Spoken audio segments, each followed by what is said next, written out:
வணக்கம். எனது பெயர் டாக்டர் பூரு தவான். இன்று இந்த வீடியோவில் நாங்கள் பேசப் போகிறோம்.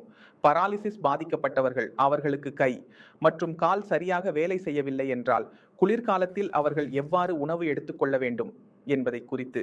குளிர்காலம் வந்தால் உடலில் பல மாற்றங்கள் ஏற்படுகின்றன. இயற்கையாகவே ஒவ்வொரு மனிதனின் உடல் எடை அதிகரிக்க தொடங்குகிறது. மேலும் இந்த காலத்தை ஆரோக்கியமான காலம் என்று அழைக்கிறோம். ஏனெனில் இந்த நேரத்தில் நோய்கள் குறைவாகவே இருக்கின்றன. உடலில் சக்தி அதிகமாகவே இருக்கும். நீங்கள் எதை உண்பீர்கள் என்பதற்கான உணவு மிகவும் விரைவாக செரிக்கப்படுகிறது மற்றும் உடலுக்கு விரைவாகவே சென்று சேருகிறது. எனவே குளிர்காலம் எந்த நோய்க்கும் மிகவும் பயனுள்ளதாக இருக்கிறது. மேலும் இது பராலிசிஸுக்கு மிகவும் சரியானது. நமக்கு பராலிசிஸ் இருந்தால் நாங்கள் உடலின் மீட்பு செயல்முறையை மேற்கொள்ள விரும்பினால் இந்த குளிர்காலத்தில் 4 மாதங்களை நாங்கள் சிறந்த முறையில் பயன்படுத்த வேண்டும். குளிர்காலம் சில சிரமங்களை கொண்டு வரலாம்.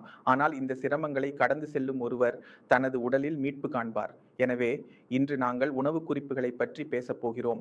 எவ்வாறு உணவு இருக்க வேண்டும் என்பதை குறித்து. நமது உணவு எங்கள் மூளைக்கு ஏற்றதாக இருக்க வேண்டும். ஏனெனில் நாங்கள் பராலிசிஸ் பாதிக்கப்பட்ட போது மூளையில் ஒரு நரம்பு கிழிந்தது. அது குணமாகவில்லை. இதனால் எங்கள் கை மற்றும் கால் சரியாக வேலை செய்யவில்லை. எனவே உணவு மசில் மற்றும் எலும்புகளுக்கு மட்டுமல்லாமல் குறிப்பாக எங்கள் மூளைக்கு இருக்க வேண்டும். ஏனெனில் அது மிகவும் அதிக வளர்ச்சியை அடைய வேண்டும். நரம்பியல் வளர்ச்சியின் உதவியுடன் எங்கள் கை மற்றும் கால் பலம் பெற வேண்டும். ஆகவே உணவில் நாம் என்ன கவனிக்க வேண்டும் என்றால், இந்த நேரத்தில் உங்கள் உணவுக்கு உலர்ந்த பழங்களை சேர்க்க வேண்டும். நீங்கள் பாதாம், அக்ரோட் எதுவாக இருந்தாலும் அதை எடுத்து தினசரி அடிப்படையில் 5-6 துண்டுகளை உண்ண வேண்டும். ஏனெனில் இதில் உள்ள அடிப்படையான அமினோ அமிலங்கள் எங்கள் மூளையின் செயல்பாட்டை மேம்படுத்துவதற்கு மிகவும் பயனுள்ளதாக இருக்கின்றன. இரண்டாவது, நமக்கு தேவைப்படும் ஒன்று வைட்டமின் டி. நாம் வைட்டமின் டி பற்றி பேசும்போது நோயாளிகள் சூரிய ஒளியில் உட்கார்ந்தால் அதை எடுத்துக்கொள்கிறேன் என நினைக்கிறார்கள். சூரிய ஒளியில் இருந்தால் அது தினசரி அளவை நிறைவேற்றும். ஆனால் வெப்பத்தில் வீட்டில் இருந்தால் உடலில் வைட்டமின் டி குறைபாடு ஏற்படுகிறது. வைட்டமின் டி முழுமையாக இருந்தால் இரத்த ஓட்டம் நல்ல முறையில் நடைபெறும். மூளைக்கு நல்ல ஆக்சிஜன் செல்லும். இதனால் மீட்பு செயல்முறையில் உதவி கிடைக்கும். வைட்டமின் டியை சோதனை செய்யவும், குறைவாக இருந்தால் சப்ளிமெண்ட் எடுத்துக்கொள்ளவும். எனவே வைட்டமின் டி எங்கள் உடலில் முழுமையாக இருந்தால் எங்கள் இரத்த ஓட்டம் நல்ல முறையில் நடைபெறும். எங்கள் மூளைக்கு நல்ல ஆக்சிஜன் செல்லும். மேலும் இதனால் மீட்பு செயல்முறையில் உதவி கிடைக்கும். எனவே வைட்டமின் டியை ஒரு முறை சோதனை செய்து கொள்ளுங்கள். உங்கள் உடலில் வைட்டமின் டி குறைவாக இருந்தால் அதன் சப்ளிமெண்ட் எடுத்துக்கொள்ளுங்கள். மற்றவை தினசரி அடிப்படையில் தேவையானவை நீங்கள் சூரிய ஒளியால் முழுமையாக நிறைவேற்றலாம். நாம் சூரிய ஒளியில் உட்கார்ந்தால் அதில் கிடைக்கும் பயனே உடற்பயிற்சி செய்வதன் மூலம் கிடைக்கும் பயனுக்கு சமமாக இருக்கும். ஆனால் நாம் சூரிய ஒளியில் உடற்பயிற்சி செய்யும் போது நமக்கு இரட்டை பயன் கிடைக்கிறது. எனவே உடல் வெப்பமாகிறது. மசில்களில் கடுமை ஏற்படாது. குளிரின் காரணமாக வைட்டமின் டி முழுமையாக கிடைக்கிறது. மேலும் எங்கள் உடற்பயிற்சியின் பழக்க வழக்கம் பாதிக்கப்படாது. ஆகவே குளிர்காலத்தில் சூரிய ஒளியின் பயன்களை 3 விதமாக பெற வேண்டும். இப்போது நாங்கள் உணவில் மேலும் என்ன மாற்றங்களை செய்யலாம் என்பதை காண்போம். இதனால் நமக்கு அதிகதம பயன் கிடைக்கும். இந்த குளிர்காலத்தில் உணவில் சில பொருட்களை சேர்க்க வேண்டும். அவற்றை நாம் கோடை காலத்தில் சாப்பிட முடியாது. உதாரணமாக மீன். நீங்கள் கோடை காலத்தில் மீனை மிகவும் அரிதாகவே சாப்பிடுவீர்கள். நமக்கு மீன் மற்றும் கோழி போன்றவற்றை குளிர்காலத்தில் உணவு சாப்பிட விரும்புவது பொதுவாக ஏற்படுகிறது. எனக்கு உணவு சாப்பிட வேண்டும், எனக்கு மீன் சாப்பிட வேண்டும், எனக்கு கோழி சாப்பிட வேண்டும் என்று நினைக்கிறேன். நாங்கள் இந்த விண்ணப்பத்தை அளிக்க வேண்டாம். உங்கள் உடல் மீன் சாப்பிட வேண்டும் என்றால், உங்கள் மனம் கோழி சாப்பிட வேண்டும் என்றால் அதை எடுத்துக் கொள்ளுங்கள்.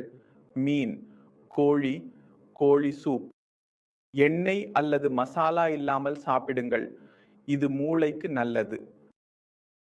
உள்ளே உங்கள் உடல் மீன் சாப்பிட வேண்டும் என்றால் நீங்கள் மீன் சாப்பிடுங்கள், கோழி சாப்பிடுங்கள். கோழி சூப் அது எண்ணெய் அல்லது மசாலா இல்லாமல் ஆழமாக வதக்காமல் சாப்பிடுங்கள். ஏனெனில் இது உங்கள் மூளைக்கு மிகவும் நல்லது. மூளைக்கு தேவையானவை வைட்டமின் டி மற்ற மியூட்டேஷன்கள், அடிப்படையான அமினோ அமிலங்கள் ஆகியவை அனைத்தும் தேவை. அவற்றை மீட்டெடுக்க வேண்டும். ஒரு விஷயமும் குறைவாக இருந்தால் மீட்பு செயல்முறையில் எங்கு வேண்டுமானாலும் தாமதமாக இருக்கும். எப்போது ஒரு விஷயம் முழுமையாக நிறைவேற்றப்படவில்லை அப்போது நாங்கள் எங்கள் உடலுக்கு உணவு குறிப்புகளை சரியாக வழங்க வேண்டும். ஒரு விஷயம் கூட குறைவாக இருந்தால் மீட்பு செயல்முறையில் எங்கு வேண்டுமானாலும் தாமதமாக இருக்கும். எப்போது ஒரு விஷயம் முழுமையாக நிறைவேற்றப்படவில்லை அப்போது நாம் எங்கள் உடலுக்கு உணவு குறிப்புகளை சரியாக வழங்க வேண்டும். கருவியை நல்ல முறையில் வச்சிருக்க வேண்டும். அதனால் நீங்கள் செய்ய வேண்டிய 3 விஷயங்கள் உள்ளன. அவை உலர்ந்த பழங்களை சேர்க்க வேண்டும், சூரிய ஒளியை பெற வேண்டும், மேலும் உங்கள் உணவில் இறைச்சி இல்லாத உணவுகளை சேர்க்க வேண்டும். இப்போது காய்கறி உணவுக்காரர்கள் உள்ளவர்கள் கவலைப்பட வேண்டாம். அடுத்து நான் சொல்லப் போறது உங்களுக்கு பயனுள்ளதாக இருக்கும். உங்களால் என்ன செய்ய முடியும்? நீங்கள் உங்கள் உணவில் பால் அளவை கூட்டலாம். பால் அனைவருக்கும் பொருந்தாது. பால் உங்களுக்கு பொருந்தவில்லை என்றால் பால் மற்றும் மஞ்சள் சேர்த்து முயற்சிக்கவும். நீங்கள் அதை எடுத்துக்கொண்டால் சரி, எடுத்துக்கொள்ளவில்லை என்றால் பால் மற்றும் ஏலக்காய் சேர்த்து எந்த ஒரு முறையிலும் எந்த ஒரு வடிவத்தில் பாலை உட்கொள்ள வேண்டும். ஏனெனில் பால் ஒரு முறையில் முழுமையான உணவாக கருதப்படுகிறது. கோழி போல மீன் போல பால் கூட முழுமையான உணவாக கருதப்படுகிறது. சிறிது குறைவான ஊட்டச்சத்து மதிப்பை கொண்டது, ஆனால் அது முழுமையாக உள்ளது. இதில் ஒரு விஷயம் இல்லை, அது வைட்டமின் சி. வைட்டமின் சியை தனியாக பிரிக்க வேண்டும். ஆகவே பால் எங்கள் முழுமையான உணவாகும். நீங்கள் இதை உங்கள் உணவில் சேர்க்க வேண்டும். இரண்டாவது விஷயம், நீங்கள் என்ன அதிகரிக்கலாம்? நம்ம கோழி மற்றும் மாட்டிறைச்சி சாப்பிட முடியாது, கோழி மற்றும் மீன் சாப்பிட முடியாது. அதனால் நாம் எங்கள் உணவில் காளான் சேர்க்கலாம். மஷ்ரூம்களில் உள்ள சக்தி ஒரு மீனில் உள்ள சக்தியுடன் ஒப்பிடும்போது அதே அளவுக்கு உள்ளது. ஆனால் அளவு கொஞ்சம் அதிகமாக எடுத்துக்கொள்ள வேண்டும், அடிக்கடி எடுத்துக்கொள்ள வேண்டும். இதனால் உடலில் குறைபாடுகள் உருவாகாது. எனவே காளான்களை உங்கள் உணவில் சேர்க்கவும் நீங்கள் சேர்க்கலாம். அது நிறைய பருப்பு வகைகள். பருப்பு வகைகளில் அதிக புரதம் உள்ளது. காளான்களில் அதிக புரதம் உள்ளது. மேலும் அதில் அதிக புரதம் உள்ளது என்பதை புரிந்து கொள்ள வேண்டும். உங்கள் உடலை பாருங்கள். உங்கள் உடலில் ஒவ்வொரு விஷயமும் புரதத்தால் உருவாக்கப்பட்டுள்ளது. உங்கள் நகங்கள், உங்கள் முடி, உங்கள் கண்கள், உங்கள் தோல் அனைத்தும் புரதத்தால் உருவாக்கப்பட்டுள்ளது. அதனால் புரதம் அப்படின்ன அடிப்படையில் கட்டுமான தொகுதி. நாம் ஒரு கட்டிடம் கட்டும்போது அதில் நாம் என்ன சேர்க்கிறோம்? கற்கள் சேர்க்கிறோம். கற்களை இணைத்து கட்டப்படுகிறது. அதுபோலவே எங்கள் உடல் முழுவதும் புரதத்தால் உருவாக்கப்பட்டுள்ளது. உடலில் நமது உணவில் புரதத்தின் குறைபாடு இருந்தால் உடலுக்கு ஓய்வில் மீளவும் சிரமம் ஏற்படுகிறது. ஏன் இது நடக்குது என்றால் மற்ற செயல்களை செய்யவும் வேண்டும். உங்களை உயிருடன் வைத்திருக்க வேண்டிய மற்ற செயல்பாடுகள், நாங்கள் சாப்பிட்ட புரதம் அங்கு குறைவாக ஆகிறது. பராமரிப்பு குறைவாக ஆகிறது. ஆகவே எங்கள் உடலில் புரதத்தை கொஞ்சம் அதிகமாக வைத்துக் கொள்வோம். இதனால் எங்கள் உடல் நல்லதாக இருக்கும். எங்கள் மூளை நல்ல முறையில் புரதத்தை பெற வேண்டும். எங்கள் மசில்கள் வலிமையானதாக இருக்க வேண்டும். ஏனெனில் அவையும் புரதத்தால் உருவாக்கப்பட்டுள்ளது. எங்கள் மூளை அது புரதத்தால் உருவாக்கப்பட்டுள்ளது. அதற்கு எந்த வகையான குறைபாடும் உணரப்படாமல் இருக்க வேண்டும். நீங்கள் இந்த விஷயங்களை கவனித்தால் நீங்கள் ரொம்ப விரைவில் மாற்றங்களை காணலாம். ஆனால் நாம் சரியான முறையில் உடற்பயிற்சி செய்ய தொடங்கும் போதுதான் அது கிடைக்கிறது.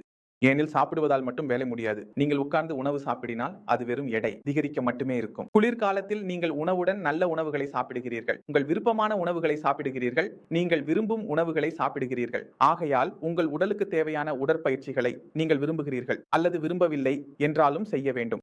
ஏனெனில் குளிர்காலத்தில் நான் முன்பு கூறியது போல சிரமங்கள் அதிகரிக்கின்றன. 1. பராலிசிஸ் நோயாளிகளுக்கு ஏன் அப்படி என்றால் மன அழுத்தம் அதிகரிக்கிறது. மசில்களில் வலிமை குறைகிறது. உடற்பயிற்சி செய்ய விருப்பமில்லை. உடற்பயிற்சியின் அட்டவணை உடைந்து போகிறது. ஏனெனில் காலை நாம் உடற்பயிற்சி செய்த இடத்தில் இப்போது குளிர் இருக்கிறது. இப்போது குளிரில் வெளியே செல்ல விருப்பமில்லை. ஆகையால் நோயாளிகள் படுக்கையில் கம்பளியின் உள்ளே அமர்ந்திருப்பதை காண்கிறோம். ஆகையால் இதை பட விடக்கூடாது. நாம் நேரத்தை சரியாக பயன்படுத்த வேண்டும். உங்கள் அட்டவணையை கொஞ்சம் மாற்ற வேண்டும். மிகவும் குளிர்காலங்களில் உடற்பயிற்சி செய்ய மாட்டார்கள். எப்படி சூரிய ஒளி 11-12 மணிக்கு வர ஆரம்பிக்கிறது, அப்போது 11-12 மணியிலிருந்து காலை 4 மணிக்கு வரையிலான சூரிய ஒளி இருக்கும். இதனை பயன்படுத்தி நாங்கள் எங்கள் உடற்பயிற்சியின் அட்டவணையை அங்கு அமைப்போம். எங்கள் உடல் எடை காரணமாக தடையின்றி எங்கள் மீட்பு செயல்முறையில் இருக்க வேண்டும். நமக்கு அதிகபட்சம் கிடைக்க வேண்டும். இப்போது நாம் 2 விஷயங்களில் வேலை செய்துவிட்டோம். நாம் உடற்பயிற்சியை மீண்டும் திட்டமிட்டுள்ளோம். நாங்கள் எங்கள் உணவை மேம்படுத்தினோம். நாம் எடுத்துக்கொண்ட மருந்துகள் குறித்து அறிவியல் பொறியாளர்கள் அவர்கள் என்ன செய்ய வேண்டும் என்பதை புரிந்தவர்கள். ஏனெனில் நாங்கள் அவர்களுக்கு சிறப்பு வழிகாட்டுதலை வழங்குகிறோம். நீங்கள் அனைவரும் உங்கள் மருந்துகளின் பயன்பாட்டு விருப்பங்களை கவனத்தில் கொள்ள வேண்டும். உணவின் பயன்பாட்டு விருப்பங்கள் அதிகரிக்கிறது போல மருந்துகளின் பயன்பாட்டு விருப்பங்களும் அதிகரிக்கிறது. ஏனெனில் உணவு எவ்வாறு செரிக்கிறது, மருந்தும் அப்படியே செரிக்கிறது. இரண்டிலும் எந்த வித்தியாசமும் இல்லை.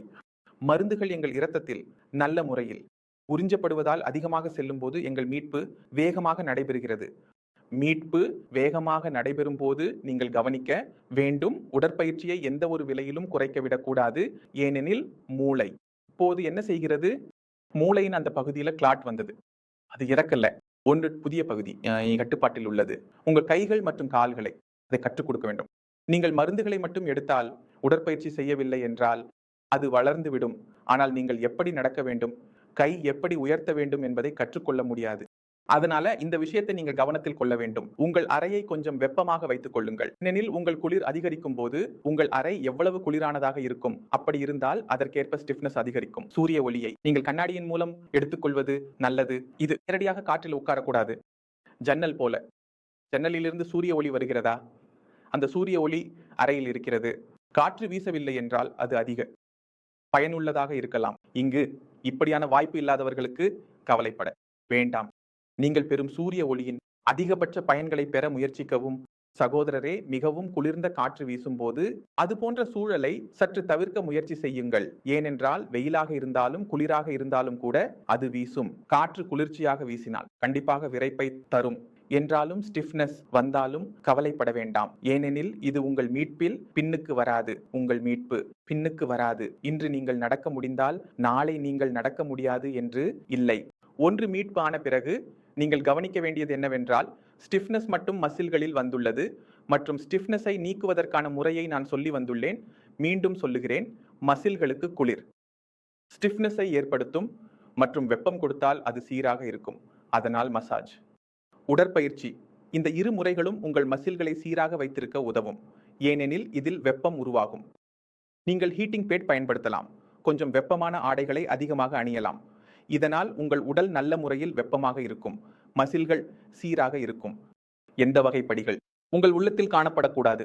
அதனால நான் உணவு கூட்டத்துக்கு அப்புறம் நீங்க பல விஷயங்களை கத்துக்குவீங்க அப்படின்னு நம்புறேன். இந்த வீடியோவில் நாம் எந்தெந்த விஷயங்களை கவனிக்க வேண்டும். இன்னும் ஏதாவது சந்தேகம் இருந்தால் நீங்கள் எதையும் கேட்க விரும்பினால் மருத்துவர்களின் குழுவை வைத்திருக்கிறோம். நான் அவர்களிடம் உதவி கேளுங்கள், அவர்களிடம் கேளுங்கள், அவர்களுடன் பேசுங்கள். அவர்கள் உங்களுக்கு முழு உதவியையும் வழங்குவார்கள்.